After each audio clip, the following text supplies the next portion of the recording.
We are live. Hi, everybody. My name is Debbie Ann, and welcome to Midnight Spark. Today we have a guest. We're going to hear a little bit about her in just a second. And Julie is going to be away for 1 second. She's coming right back. And Suzanne slash Roz is in the house. And she told Robin about our podcast, and she decided that she thought she was a good fit and she might want to come on and tell us about her, and we could just have a discussion. And the discussion today is going to be around Robin's topic. And Roz, would you be comfortable enough to tell us a little bit about Robin, since you know more about her? Yes, well, Robin Maria is an author, speaker, and visionary who helps others transform pain into purpose. And after being diagnosed with MS and experiencing seizures, Robin began a deeply personal healing journey, one that defied medical expectations and led her back to health, wholeness, and joy. Her debut book, From Surviving to Creating, A Journey to Abundance, shares her inspiring story of growing up in foster care and overcoming trauma and learning to consciously create a life filled with love, purpose, and abundance. And through her words, Robin invites readers to go beyond survival and step into their own power and creation of what's possible. And she's also the heart behind Unboxed Hearts, a nonprofit born from her own experience in foster care. And the organization creates transformative adventures and opportunities for foster youth, helping them step outside their circumstances, rediscover their light, and believe in their dreams again. And Robin's message is full of hope, resilience, and a reminder that no matter where we begin, we all have the power to create and to give back. Wow. Yeah. So that's quite a resume you have, lady. And so one of the things we focus every Oh, talk wait, around, I or missed and the we intro. Can you do that over again for me real quick? This is my friend Robin, and she is a beaming light in the universe. um, one of the things that we go a little bit sideways on, and not just like straightforward, just talk. And you'll have definitely time to talk and tell us your whole story. But when were you first inspired to give your message to other people? Um, well, first of all, thank you so much for having me on. I feel really honored to be here to be able to share my story with you and talk a little bit about my charity. So, thank you for that. Um, I first decided with much resistance, I get to add, that I would do this, take this journey on about a year ago. And then I fought through that resistance, and I didn't actually like dive into it until April of 2025, where I've just decided bold action was just the way to get it done. So I stepped into it. I wrote my book in about 4.5 months, and and all of that came about in just one of the most divine and miraculous ways in itself. And then but my healing transformation within myself started about September of 2024. So I know when I'm like, it's really coming from like another, like a place, right? Like you lived with this, you had this experience, and you're living along, and then all of a sudden something you get like sparked, right? Like it's like I have to do this. It's like there's a fire inside me, and it's so easy to do whatever it is. Like you accomplished writing a book in 4.5 months, and it's published and it's out there. Like so that's when it's a true passion and when it's a gift. I believe that we're given like not chores to do, but like lessons that we have to share with others. And I believe that when you hit it on the head and you got exactly what your message is, there's no stopping you. And if you don't do it, like somebody else comes along and does the same exact same exact thing, maybe with a different spin on it, and you're like, oh, I could have done that. But yeah, you didn't though. I gave you all the inspiration I needed to. Can I Yeah. say though, I like the word chores. I actually do. We can turn these words into beautiful words. Like, for example, oh, I have to work today. One of my coaches, and clients, I said, well, why do we call it work instead of play? Because you actually have the gift of playing in your power every day. And so now she actually says she's going to play today. Um, and it's so So cute, right?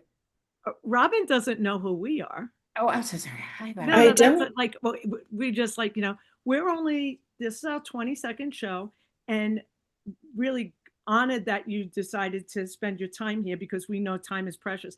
And you can come back any night that you're not doing anything, you just want to see what the topic is and give your wisdom.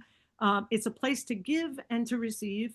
I always get so inspired. I'm on the East Coast, so I wind up staying up till 3:30 in the morning because I'm like, oh my God, I'm inspired to do this. But I met Julie on a um online doing events for people that were taking events in person and turning them into online events. And we were working with the founder of Engaging Virtual Meetings, and we were working as producers. So we were the behind the scenes, and we would make it look like everything was flowing. And we put a lot of hours and a lot of time into it. And then we sort of, it started, the pandemic started ending, and we were like doing other things, and we got in touch with one another and never knew that we were both on the same journey of helping people, coaching people. I didn't even know she was a coach, and she had no idea. I mean, she knew I was in Tony Robbins, but that just because John No, Julie. I didn't. No, no, no. And that's the one part that I don't appreciate when you work with other people. Like I should know how big of a person I have the opportunity to work with. And instead, it's like you're introduced as just like, oh, this is my day labor, like Oh, I our thought bios aren't shared enough. Like, I thought you knew that I worked with no, John with the kids. no, because No, remember, no, because she he must have was got on late, and then we didn't fill her in, right? So that was they were that was doing part the of the youth problem. they were doing the youth leadership, the next one with Tony Robbins, and I was signing up for that one, right? So it would have shown up then and it didn't, Yeah. right? So I just feel like we should all know who we're working with, regardless of the position they hold. And that's an oversight, I think, of how we were working together. Is all I'm saying. Like it should have been a part of the hey, let's get to know each other. So, uh, make a very long story short, my mom passed away, and I'm talking to Julie about all these books that I had. And I said, I'm positive that the answer to life is in this room, but I'm just not sure what book it is. And then one day, somebody said something about the game of life and how you play it. And I walk into my room that has all my mother's, I mean, like thousands of books. And there by itself, like almost glowing, is a copy from 1947, which is before my mother was born, a book, and it's the game of life and how you play it. And then we started talking about like coincidences and craziness, and the book, the pages that were marked with like things written next to it were exactly what I needed to hear. And I felt like it was from my mom. And so that's part of our synchronicity. Julie is an amazing teacher, a trainer, a coach, a biofeedback. Um, she's a producer for a movie, and she's a researcher. There's nobody in the world that if you need to brainstorm with, you gotta call her. She's a professional brainstormer, and very very glad that we're on this. So we talk on the phone at night, and we're like, we're solving like life's mysteries here, and we're not recording this. Right. Like, how crazy is this? So let's start recording it, and whoever shows up shows up. Like, we should invite this one, we should invite that one. So like, let's just go and show up, and whoever shows up shows up.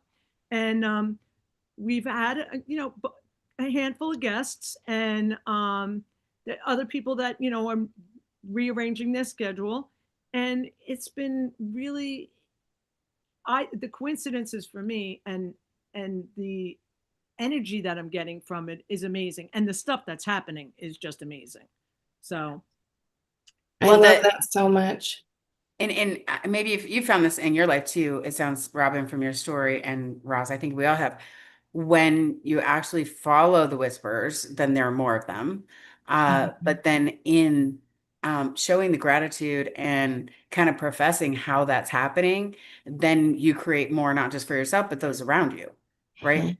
Yes. Um, so there's something really weird that at least was described to me in Orange County, California. And this woman has a beautiful practice. But then she would say, yeah, I have amazing clients, but they would never tell their friends. And I'm like, my brain couldn't wrap its head around that thing. And I'm like, what are you talking about? She goes, because if I'm making amazing changes for people, either physically, spiritually, mentally, however, then we don't give away our secrets here. And I'm like, what? So it was that competitive vibe. I don't lean into it. I'm not competitive. And it just was taken to like the next level. And she's been in business over 20 years in Newport Beach. So I think she knows and she's very intuitive. And I get it. And she's had clients even say, no, I'm not gonna tell people how I stay young and why this is all working for me. How crazy is that? I'm like, but these people our clients could also afford all the equipment in their personal home. So they must also have an attraction to her. So because I believe we're meant, we weren't born on an island to be a silo, right? So I do believe that collaboration is really the secret sauce. And we all have amazing gifts. Like there's no reason to think that I'm in competition with anybody. And I was blessed to work with what 500 speakers that saw the world the same way. I could be teaching the exact same topic, and none of us were competitive. And if we were, I would call. I was right at like number one in my topic with one other person, and him and I were just like back and forth month after month. And I would call him to say, "Oh my God, I got my first comma," and he's like, "What?" I'm like, "My first comma," and he's like, "What are you talking about?" I'm like, it's a real comma. It's got two numbers in front of the other three numbers. He's like, oh, your first comma. I get it. I love that. Saturday, I ran a race. I ran a marathon oh, with a group of friends of mine, a 5K. Don't, Yeah. I mean, I've done full marathons, but on Saturday we run a Halloween charity event, 5K with some friends. Right after that, I went to a book event for local authors in my community. And then after that, I came home and I said, it looks like someone moved into my truck because I was doing quick changes in the truck and getting ready for this other event and doing all the things. And so I cleaned my truck out, took it to the car wash because that night, Saturday night, I also went to a Maroon 5 concert. So I had a full day. love that. Wow. And so I was at the gas station and I'm paying for my car wash and I'm getting a tip for the people that are cleaning and doing all of the things. And the lady at the register looks at me and she said, and I was still dressed up from my book event. And she said, "Oh my God, you are so gorgeous." And my heart just melted. And I looked at her and I said, "Thank you so much for saying that. I am so grateful. Thank you, thank you. And by the way, so are you." And she said, "Well, this is the year I decided that every time I saw a beautiful woman, I would just tell her because women do not do that enough for each other." And I subscribe to that. I feel like life is a team sport. We are not soloists on an island. We are in this together. And not only as the human race, but as women, we get to stand next to each other, walk arm in arm, because it's not a competition. We're not all on the same ladder going through life, going up, up, up. We are side by side on our own ladder. And sometimes we see a woman that looks like she's way farther ahead than us, but we have no idea where she started. Right. And so it cannot be a competition. It really must just be Okay, you've got this one. Okay, you've slid down a couple of rungs. That's okay, sister. That's okay, brother. Like, I've got you. Let's keep going. We've got this together. And so I love that you guys speak together at night and decided to be inspired enough to put something together and go forward because it is a team sport and I'm here for it. I think that like I just got like that chill like when you said that she said that, but that day that you had all this gorgeous stuff. Like you probably could have been it could have right been after the run, and she probably would have said, "You're so beautiful," because like we're just your cup was totally filled up, you know? Hmm. And Yeah. I'm like that too. I tell everybody how I feel because you know, there's been a lot of people in my life that like I never thought I was going to see them for the last time, the time that I saw them, and I always tell everybody exactly how I feel about them. And of course there's a story for that too, but we'll go about that another day. And yeah, so I totally believe that doing all those things and loving your whole day, and that's like the day that you go home and you go like, oh, day well spent. Like that Yeah. that's the 10 out of 10 for me. Like when I did so many things and I had a good time and, you know, Mhm. Mhm. day well spent. That's like what I always strive for, like so So cool. who is your publisher, Robin? His name is Eric Westrom. He's out of Minnesota, and he actually reached out to me. He used to be a professional athlete for hockey in Arizona. And Oh, then after he retired from that, I mean, he has a whole story of his own that he gets to tell, but essentially, somebody close to me spoke to him about me, and he reached out to me and said, we get to do a book together. And I said, thank you. No, thank you. That's okay. nice. That's nice. Did you say he's out of Arizona? Yeah, he played in Arizona. He's out of Oh, Minnesota. that's right. Okay, so Yeah. Midwestern, huh? Yes, he has that very thick Minnesota accent. Well, does your neighbor have a brother? Doesn't Oh my goodness. I love Wow. that, That was a Vivian. really cool circle back from a previous show. That's hilarious. I'm gonna A start asking psychic that told question me to that everybody I somebody meet. is going to say, um, "My neighbor has a brother," and that would be my person. So, like, I Oh. jokingly put it in conversations with my clients. Just felt like there was a time. There was a time to say it. Okay, I'm writing this down. Does your neighbor have a brother? I'm just everybody I'm gonna meet. That's the new question. Does your neighbor have a brother? Mhm. And I'm not supposed to pass go. I'm not supposed to say no. I'm just supposed to yes, yes, yes. And like it came from like a good source. Like if mom said that to me, it's gonna happen. It's just a matter of like when it happens. Mhm. So I'm just trying to push it along a little. I love Nothing, All that. right. nothing wrong about a good little nudge. Yeah, yeah, yeah, yeah, yeah. Too funny. So how was the experience of your first book signing? Like how were you a bag of nerves or It was a lot of friends and family at yeah. first, right? So that's okay because I can do friends and family, like that's your circle, right? But the night we had my book launch, it was I had to walk back behind the stage and come up on stage to do my book reading.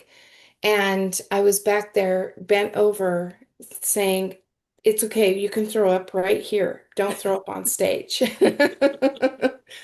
But then it's kind of a divine intervention when you just turn into the conduit of purpose. And I just said, we can't always hear what we deserve to hear and what we get to hear from the people in our own village. Those people have history with us. And so sometimes we get to hear somebody else say the same thing that we've known all along, but we don't have history there. So we can hear what they have to say, we can internalize what they have to say.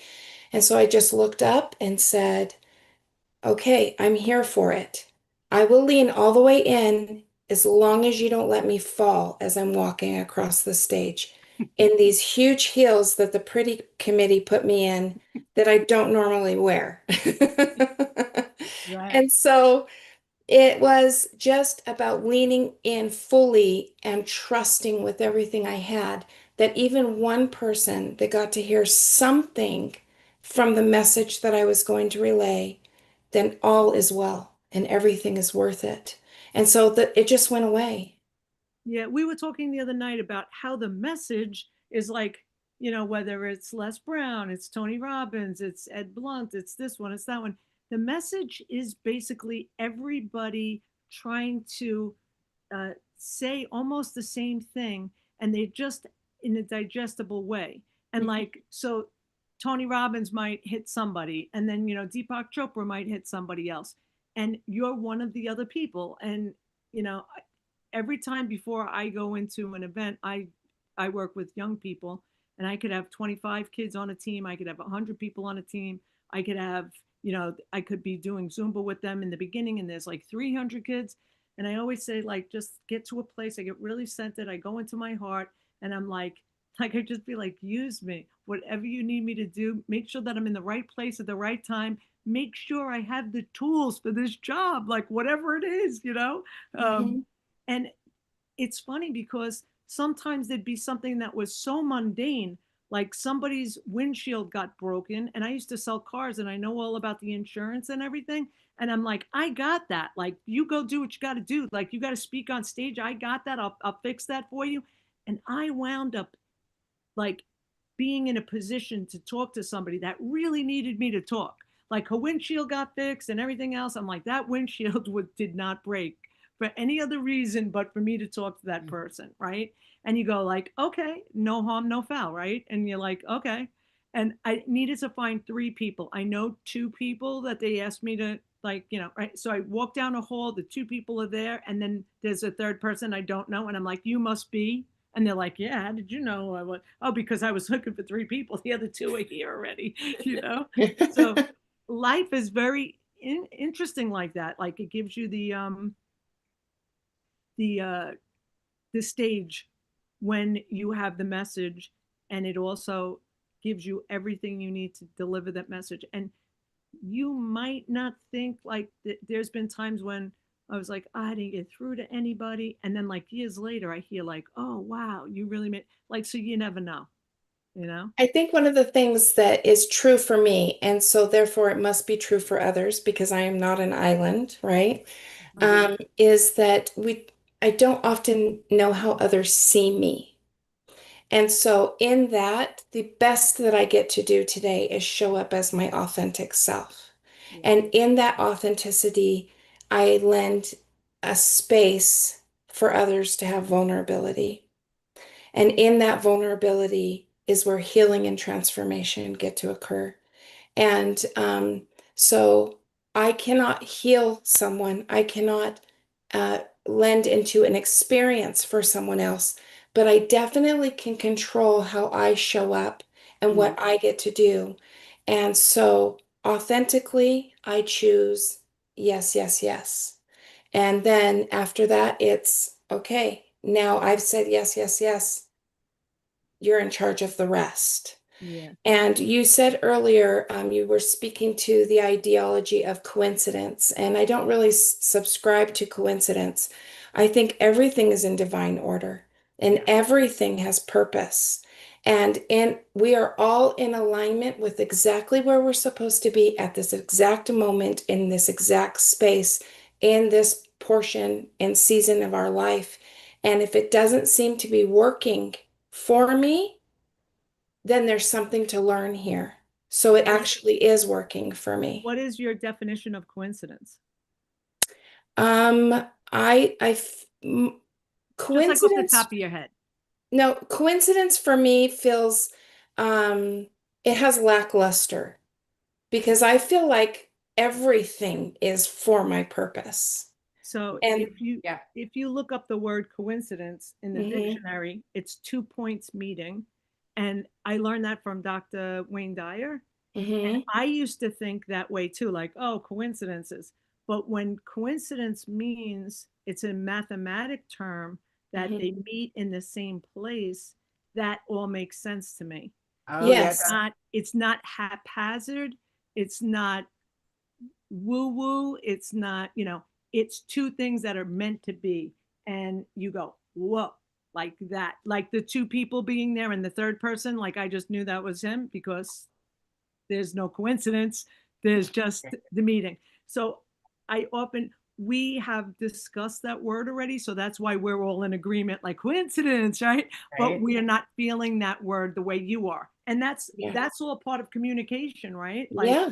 it's a Mhm. good, it's good to realize that, because I feel like we're on the same page. So Mhm. this, like, I'm like, wait a minute. Yeah, you can say what you want to say, but we're going to tell you that we are on the same page. No, and I feel that vibration. Like I feel that we are definitely all on the same page. It's just and the way you describe coincidence as defined, it is the same. It's just I use purpose instead Right. of coincidence, which is it's exactly the same. It's kind of like the universe and the this and the that. Like, Hmm. I I'm a very interesting person when it comes to people passing over, and Hmm. I did a nosedive into watching all the people that have passed over and come back near death experiences or death experiences, Hmm. and they all say the same thing, and it's kind of leans back to what you said before, and that is that, people have a way of saying something, and certain people have to say it in a certain way for people to understand it, and Hmm. they're all trying to say the same thing. But as far as like religions and they all say that it's all the same thing, but people are just trying to come up with names and they're trying to come up with adjectives. But the thing is that there are no earthly words for what's on the other side, so they just do their best to compose words that kind of put together, and they kind of give you a hint of what it is. But Yes. Hmm. so that's Same. Yeah. same, same, same, Same, same. same, same, same, same. So, do you have something that you could tell us about, like how you overcame your situation, or what is some of the tools that you identified that you help others with? Well, first, I'm Absolutely.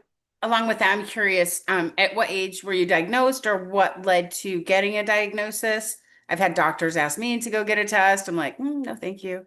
Like I don't want a diagnosis. Hmm. I've had enough diagnoses and I use the diagnoses to tell me what organ to focus on the energy medicine side of things, right? Because the prescriptions for me, just I get the whole warning label. I don't get the benefit label, right? So yeah, I've just absolutely like, why would I do that? There's no help, there's no hope, there's no cure. So Mhm. I've not gone down that path. So were there other things? So along with Debbie Ann's questions, yeah, I'm sitting here wanting to ask you as well. So, as far as what modalities I use to assist myself, I this really came full circle for me, like I said, last year, in about September of last year of 2024. My my I I was taking some trainings, I was doing some things that were allowing me to kind of get in touch with a portion of me that I had not experienced before. And let me preface to you that I was a registered nurse for 10 years. So I was fully subscribed to medicine. Like, this is just how we do things. Yeah, Like, you yeah. get sick, the doctor tells you you have these ailments, you come see him, you get sick, then you go and you take the medicine, right? Well, MS medication, when I started having seizures. I had seizures for about 10 years before they figured out that it was caused by what they deemed to be multiple sclerosis. And I was having grand mal convulsive seizures where I could not Oh, drive. I yeah. could not drive. I couldn't. I was so over medicated. I would sit in my living room with children to take care of and drool. So the grand mal are the most serious, like severe and violent Mhm. seizures, right? Okay. Yes. Yeah. And I started having them in my early 30s, and my children were younger. They weren't toddlers, but they were younger. In my book, I speak to some of the traumas that I had the opportunity to experience when I was growing up. And in those situations, um, that eventually led me to experiencing the foster care system at age 14 till 18.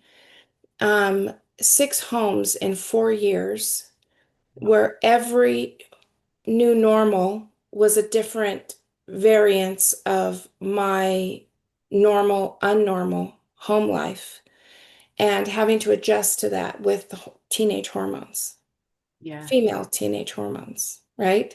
So, and everything that that can encompass.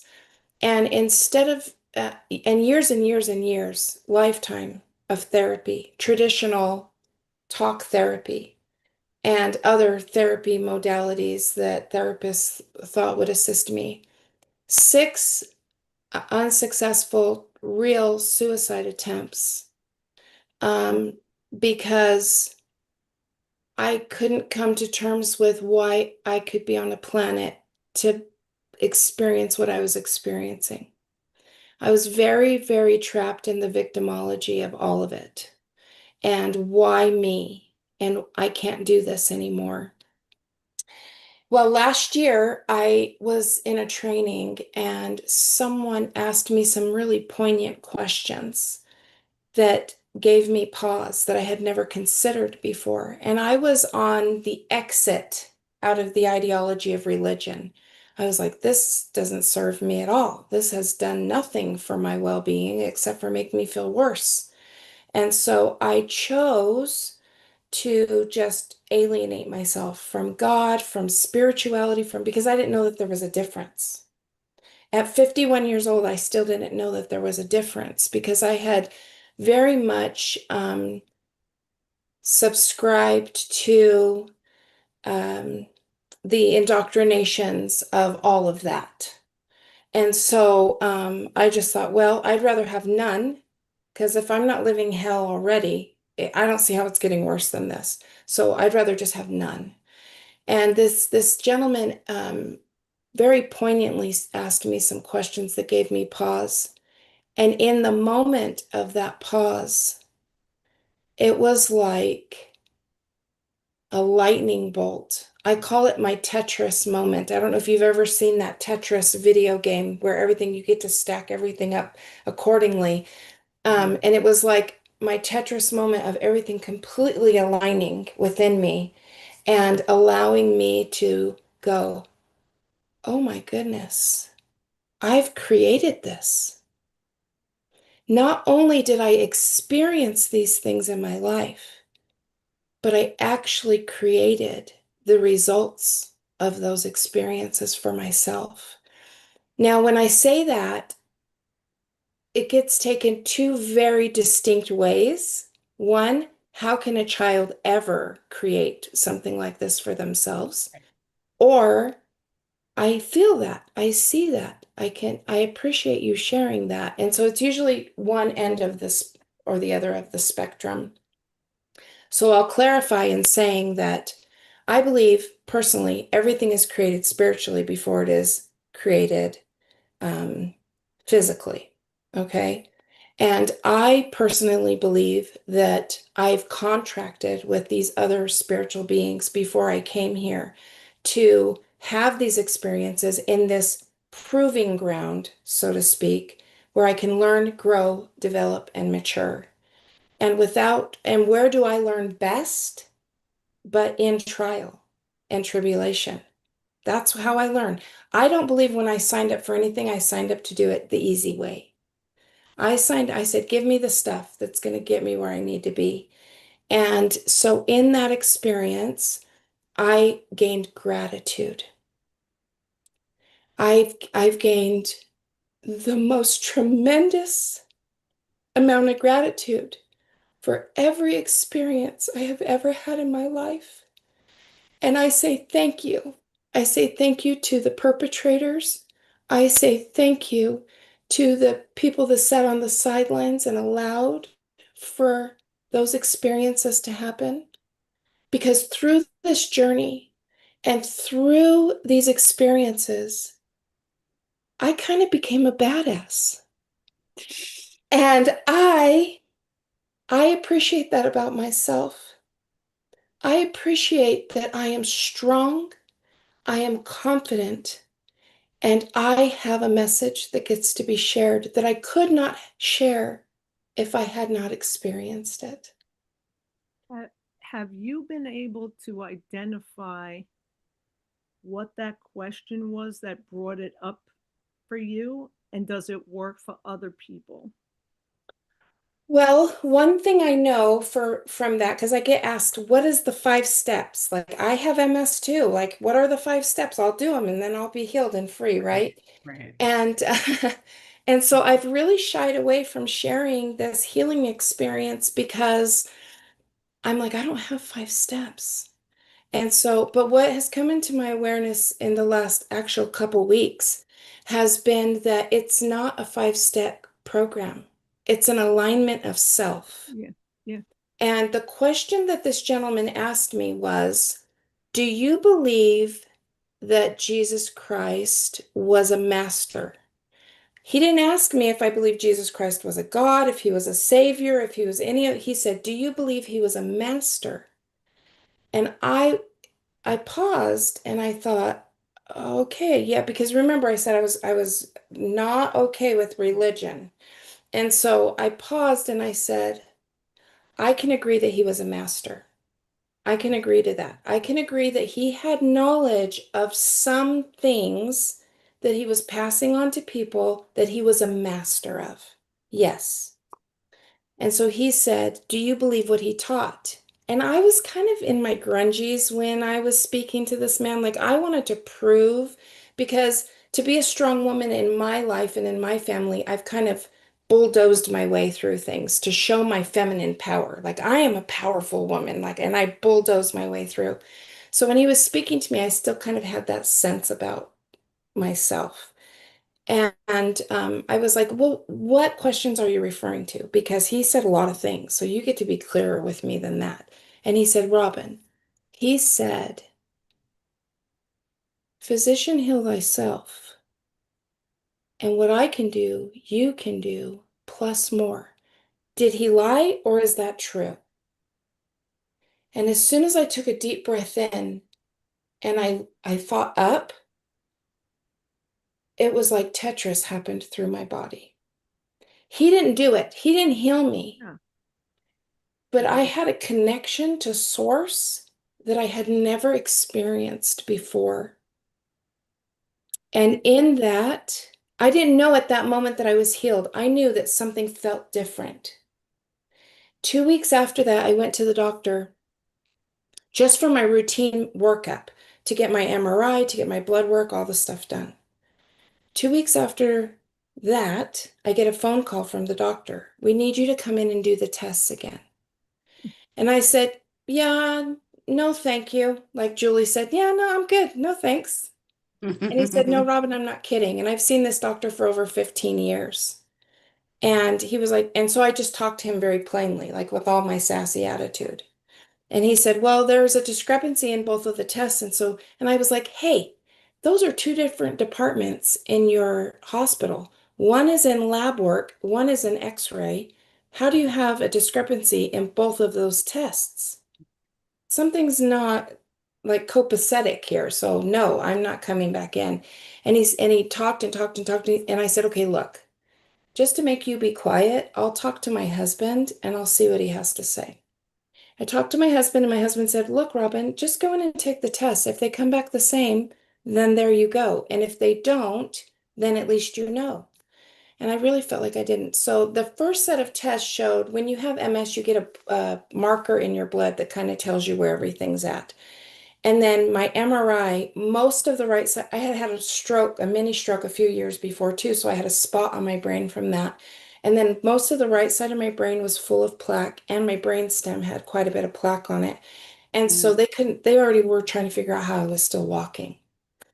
And so he said, well, there's no new development. And I was developing pretty rapidly to that point. And so when I went back to do the tests, again, he didn't call me back in 2 weeks. He called me back in 2 days. And he said, Robin, I'm about to do a medical conference and I'd like to speak about you there. And I was like, why?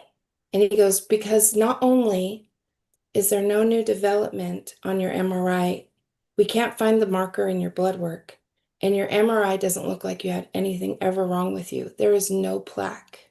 Wow. A couple of days ago, I watched a program on television that talked about a study from people that have multiple personality disorder.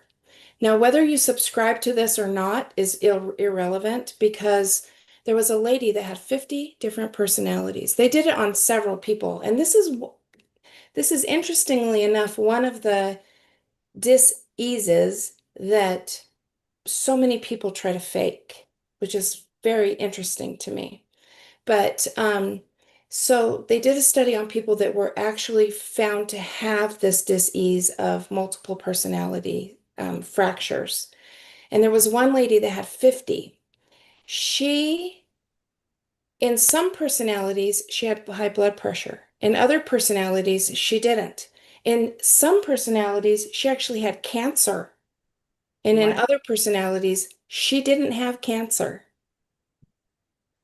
So what How is would that? someone even get to that, right? Like that would take decades to even get a doctor to do tests and find out what's your name today, right? Somebody And did then, studies on a whole bunch of them. oh, And okay. so they've been studying this for a while now, I guess, to find Okay. out these I, things. I And think it's so I don't innate have all though. the details on it, but Yeah. what I do is I don't disregard and I don't say you're telling me the truth. I ask up, Yeah. right? And so um, what that tells me is we are a product of our own creation. And I'm not saying that everyone that has something wrong with them, they're purposefully harming themselves by creating these things. But you can only stuff trauma down for so long. It has to go somewhere. Everything is energy, and energy is everything. And Mhm. that includes trauma. And Mhm. so you get to deal with it because what you don't deal with persists, right? And Mhm. so what I found was when I've let go in that moment of alignment, my Tetris moment, when I just let it go, I freed myself from everything that was dis at ease in my body. Did you also forgive everybody in that moment too? Yes, and Yeah. the way I did that was through gratitude. Yep. When I had a full understanding that everything is for my higher good, everything, then I can be grateful for it. Mhm. And something you're saying about those personalities, I Hmm. think it's not a learned behavior when we get here. So I don't think it matters what parents you have or if you're with your biological parents, because I've seen studies where there's twins and they were Hmm. separated at birth and they Hmm. had very similar stories. So I think it's kind of like that contract. Like Hmm. twins probably make a very similar contract. And Hmm. maybe some twins don't. Maybe they make opposite contracts, right? Mhm. But everything that you said, I am 100% in agreement with, and I, just it's now how do you translate that so other people can get the Right. message before they have MS and calcified Right. brain and this and I Mhm. was just telling them, was it yesterday about my mother and her stroke? Or the 2 days ago. It was Yeah. 1 or 2 days ago that my mother, she had a little extra talents because she was like psychic and she was a numerologist and she was like really in tune with her body and like never wanted any kind of like getting cut open and all that other stuff. And she said, where do you feel like there's this stroke? And they took a picture and then they said they're going to take another picture to see if it was getting worse or if it was stabilized. And she says, show me it, I want to see what it looks like. And they showed her the brain and they showed her where there was like a gray, and she was like, okay, and she was meditating that they thought she slipped into a coma.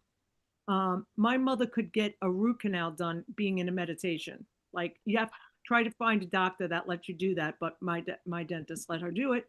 But so she was meditating. They're like, "Are you okay? Are you okay?" And she's just like, "Oh, I'm working on the stroke." And they're like, "Okay, lady," like, and she was probably like 70 something at that time. The time they took her in to do the second MRI, there was very little gray, or like whatever the color was, it was white or gray or foggy looking. And they were like all talking about her, like, oh my God, this and that. And she walked out. And after that, I think she had another TIA, but it was so minor. It was just like she couldn't talk, and then she fixed it right away. But so interesting. So, in the second conversation I had with my doctor 2 days after the second set of tests, he said, Robin, MS is not curable. And I said, so says you. This is Right. exactly what I said to him. And he said, look, I'm telling you, I've done this for a long time. MS is not curable. And I said, okay, so let me put it to you this way, doc. You either misdiagnosed me, gave me medications that did not serve me and harmed me, or MS is curable because you can't have both. And he was like got nervous and I said, "Look, I'm not going to sue you. Right. I just want you to know that you're not the end all be all and that there are other things that get to be done." And there's a story that like nobody could break like a 4 minute mile at one point. And Hmm. they were saying humans can't go that fast, nobody can, and I think the guy's name is Roger Bannister, I think his name is. Once he broke it, right, high school kids could do it now. They're probably junior high kids that could do it now. They're probably working on the 3 minute mile, right? So once somebody stands up and says, I'm cured of this, right? And I didn't take any medicine. And I had like an epiphany. I had a heart attack, and there's no signs that I had a heart attack. I mean, it took years, but like, um, same thing. It's, you have to have, there has to be that tipping point. There has to be um, the the visioning of it, or an epiphany. You can have a visioning of it. My niece, who was 9 years old, had a Wilms tumor, if you know what that is, Hmm.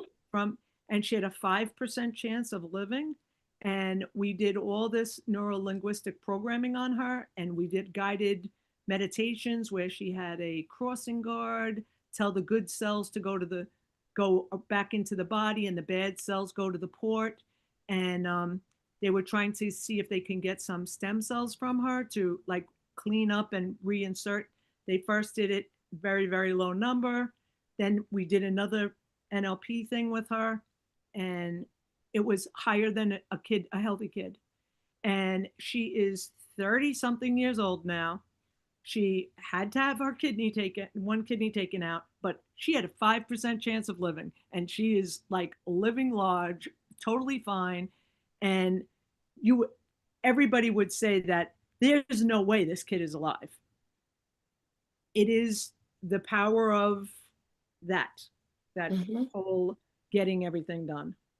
And it's not, somebody said to me once, well, you can't just say something and then make it so. And I said, I Yeah. said, okay, let's just say fair, okay? Right. But what happens when you say something, then you believe that something, and then you take action with that something?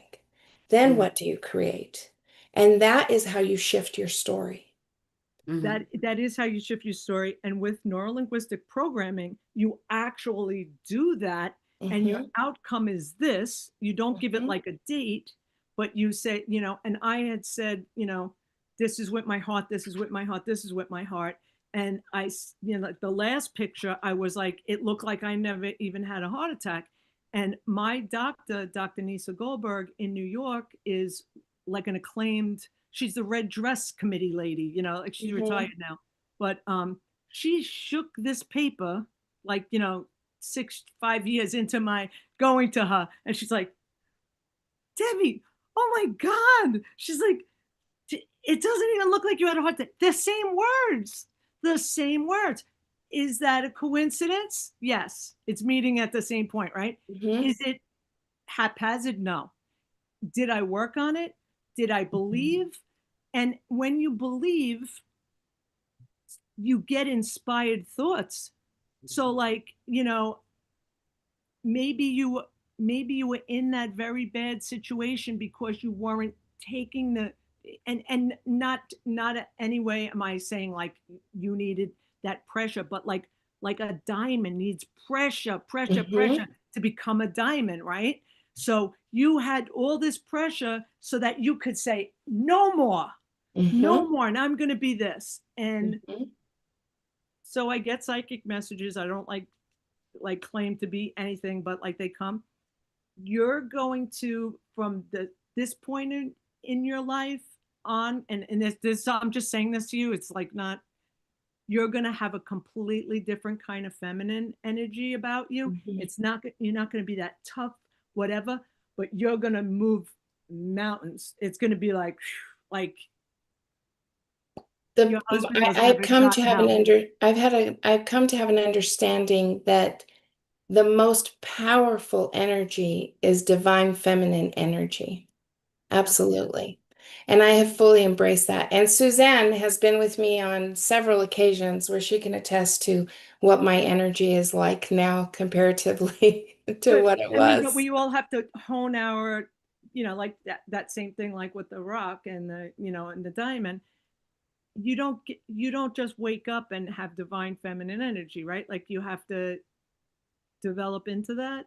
Hmm. You know, Well, and I was raised by a mother that was like, you don't take nothing from men. Like you get what you want and you work hard and you go and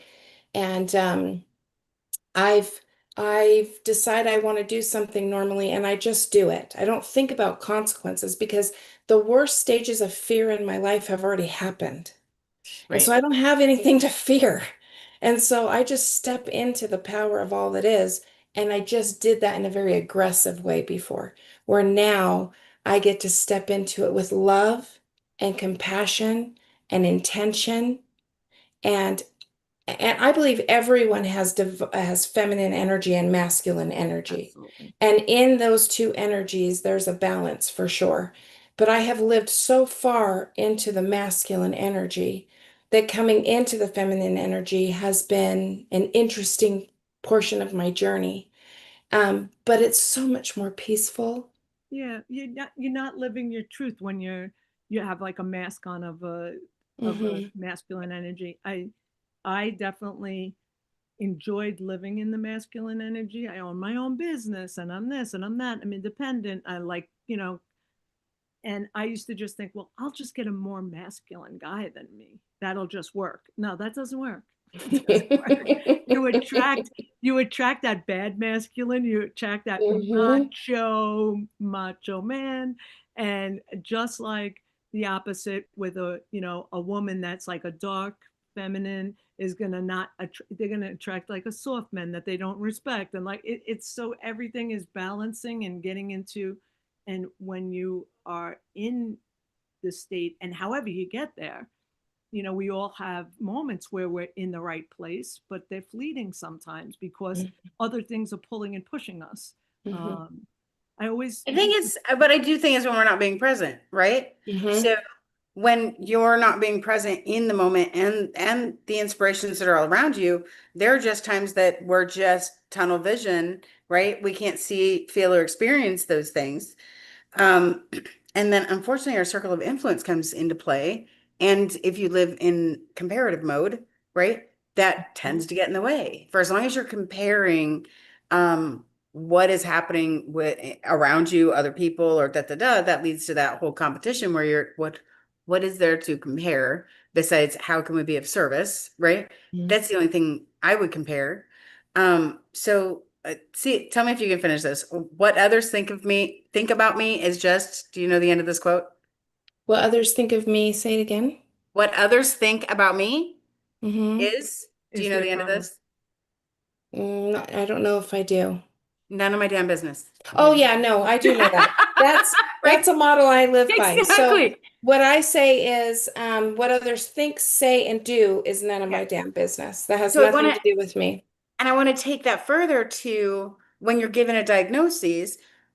I put it plural, right? Because Mhm. there are so many that will come rushing in all at the same time. You don't have to believe what they think, right? It helps to center yourself on what organ, what body system do I need to pay attention to, right? Because Louise Hay can say, "Oh, it's your knee. It means you're not being flexible," or something like Mhm. that, right?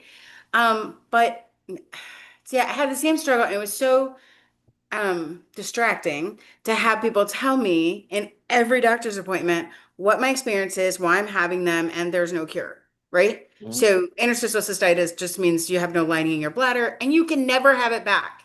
It's like, but I haven't proven that to myself. So that's deciding to choose in your belief system, right? That's So why I love to say, so says you. right. And it's not fair that we curtail all the people that don't have a doctor, thing to diagnose, but then we curtail the people that in energy work or call it Reiki, anything, any practice, you're not allowed to diagnose or treat. It's like, but why are they? Because you are literally pouring your belief system on someone else, and that's not okay. They can find an entire different way around it, or through it, or with it, and find it as this gift that redirects them. And that's exactly what happened for your life, right? Mhm. So I went back to a specialist. I actually used to drive 2 hours to Indianapolis to see a specialist. You can see any urologist, but this guy specialized in interstitial cystitis. So I would spend the extra time to go talk to somebody that he his was his specialty and focus. And it took me a while, but I didn't want to believe anything he told me. So I did the opposite of everything he told me, especially the GI people that were like, don't eat vegetables, don't eat anything green. All of that's just gonna like that's the worst advice. Especially don't eat spicy, that's alkaline and best for you. So I don't know how long it took, if it took years, but I went back to him with my book, my pH Miracle book in hand.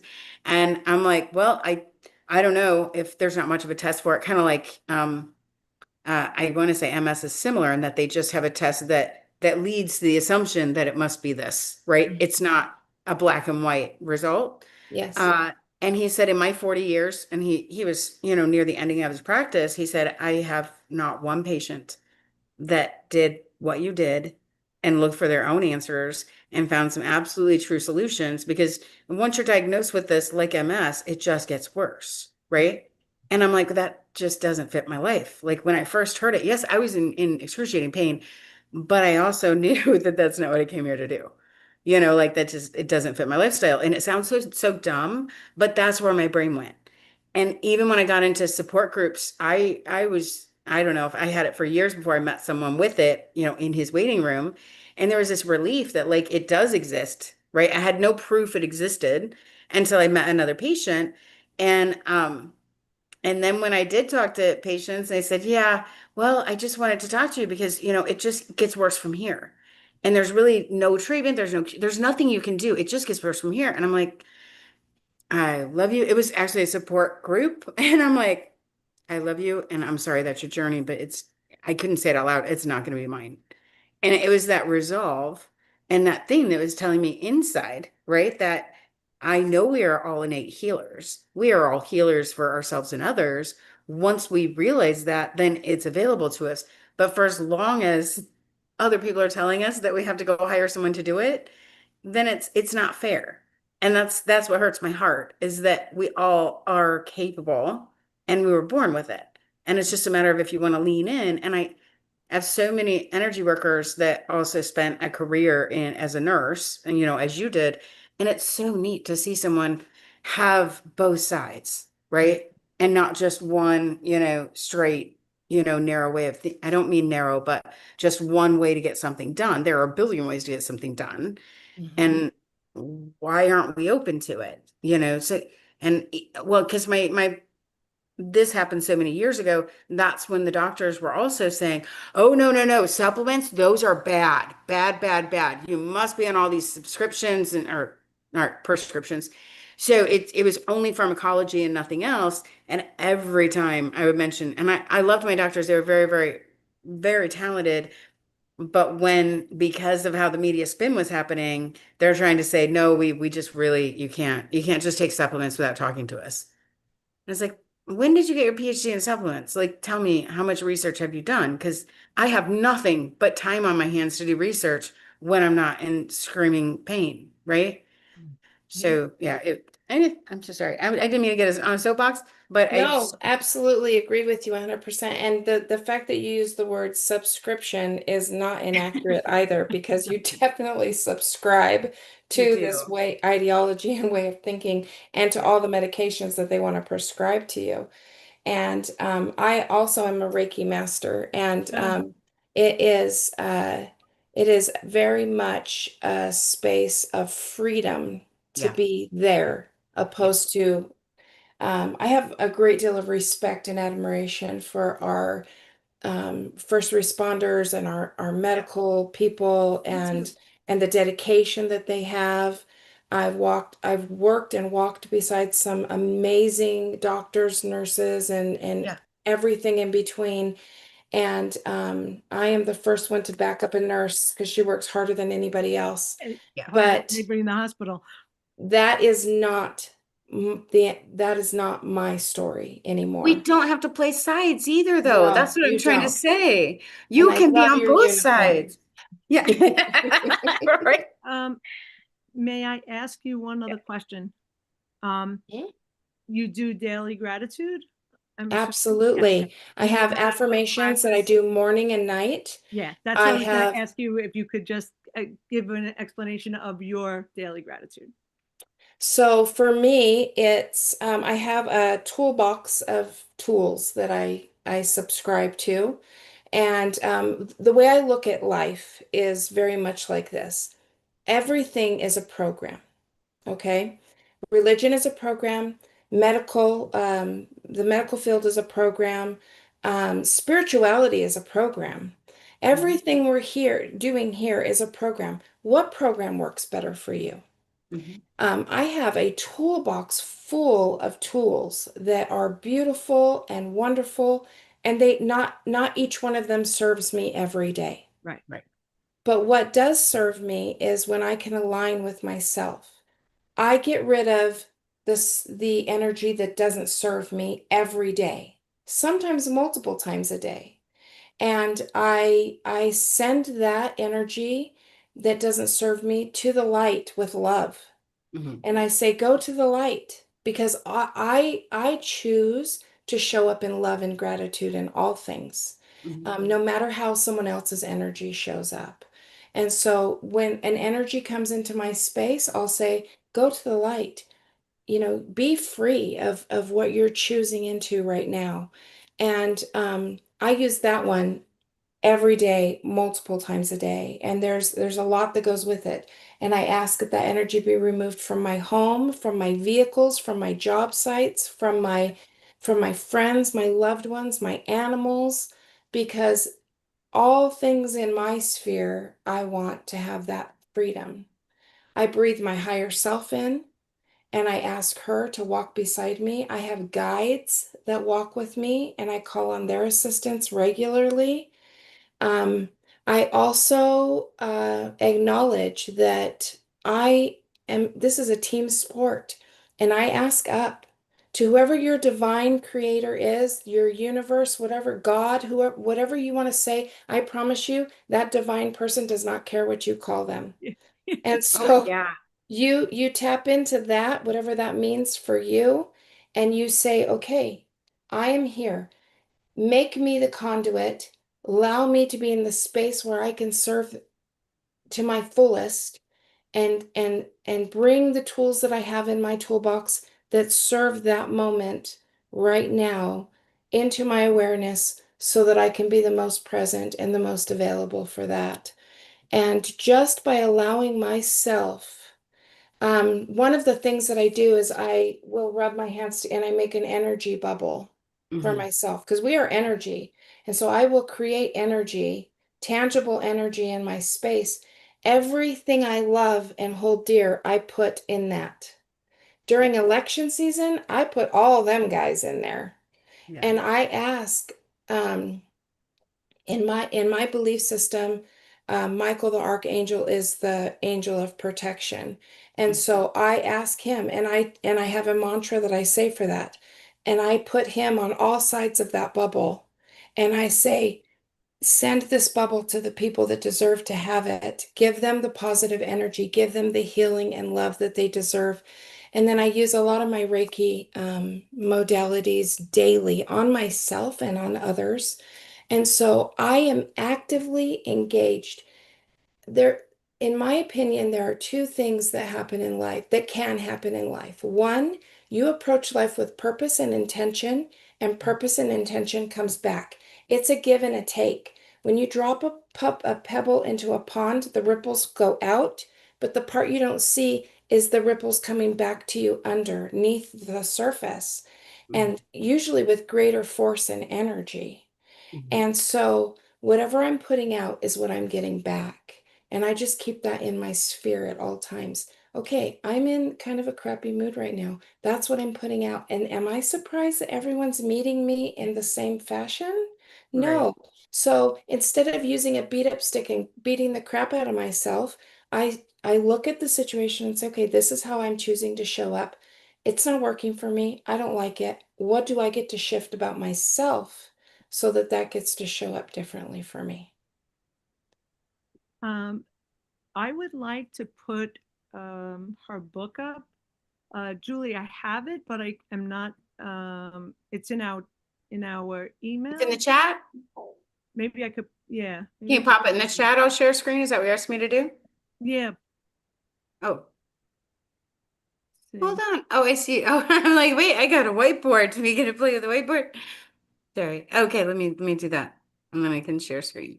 Let's see if it shows up here. Let's see. Hold on. What? Every show we have some little tiny technical hiccup. It's our favorite. It's Oh, well, my you're trying favorite. to share the whiteboard, correct? Yeah, so I will Okay. I'll come off it. There we go. Oh, message. Oh, request access. Let's just see. Go Pardon to. us, Robin. Here we go.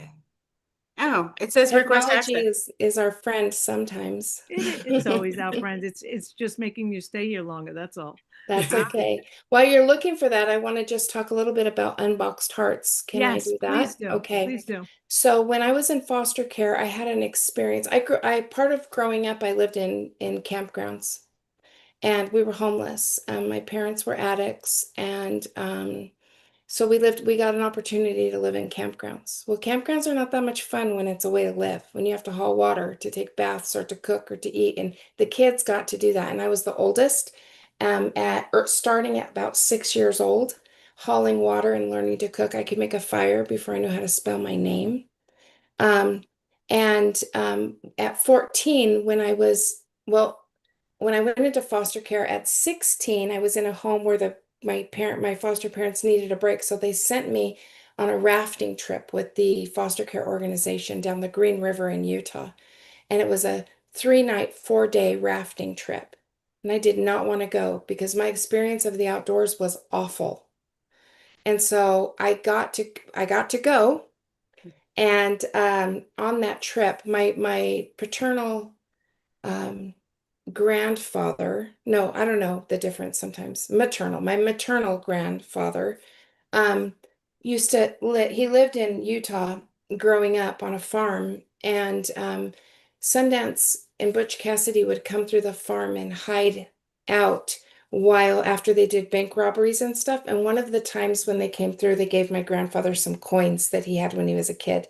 Anyway, when he passed away, my brother got those. But anyhow, he would tell me about these adventures with Sundance and Butch Cassidy and stuff. And so when we were going down this river, one of the stops we made was at this old, abandoned, broken down cabin. And it had like rust and silverware on the ground, and you could tell. And there was no other way to get to it except for on the river.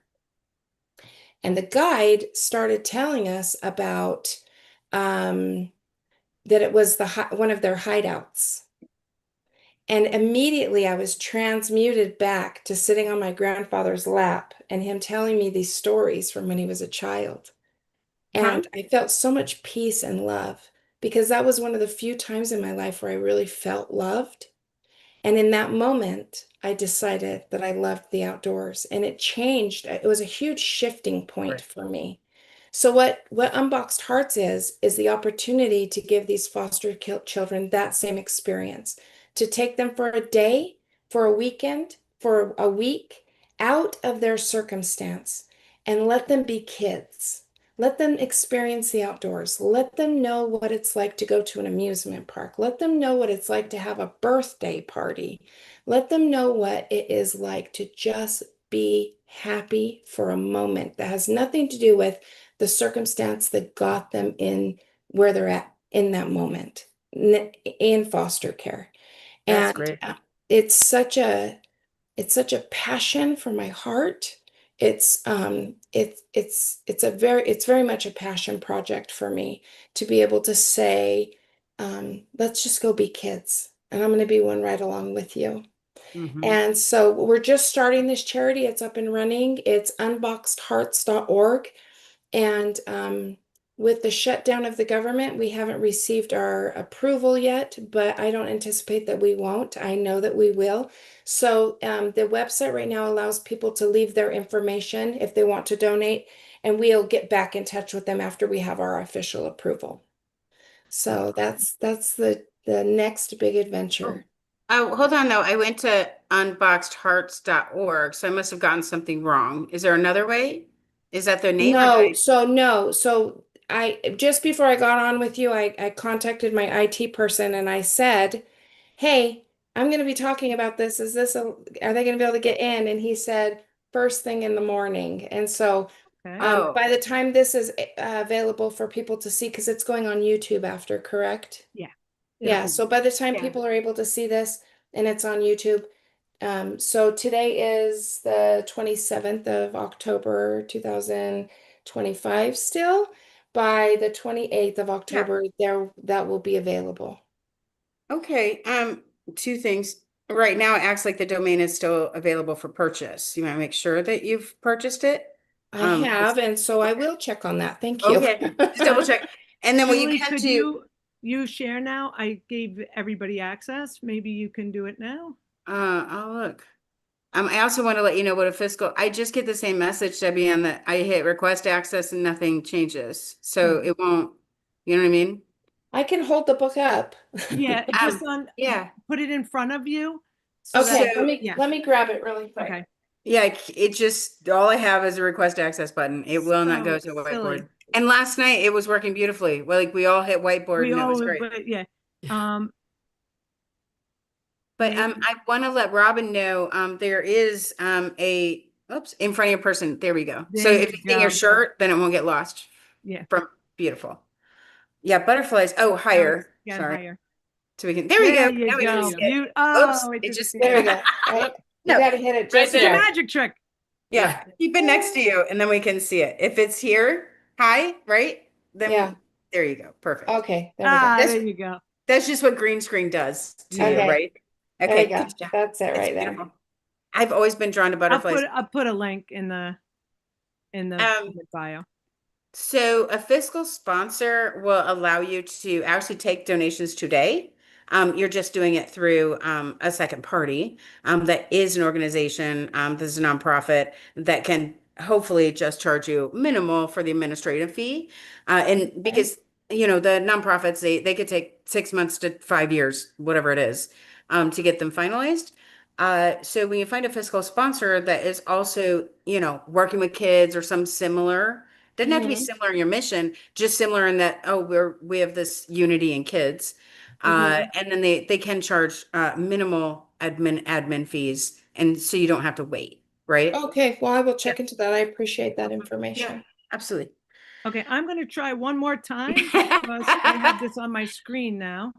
Let's Well, see. send me another link. Maybe it's just the same. I'm clicking on the same link, getting the same result 25 times. Like send me another. And if I just go to whiteboard, we should be on the same The whiteboard. picture of the book Roz gave us before There we no.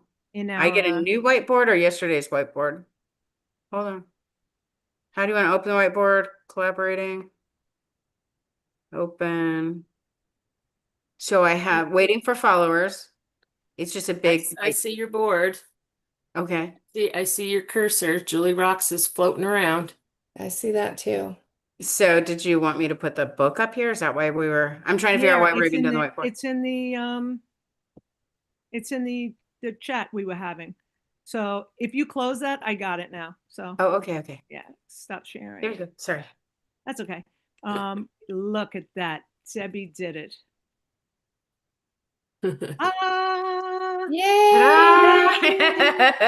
That's nice. yeah. And then the unbox starts. So that's the whoops.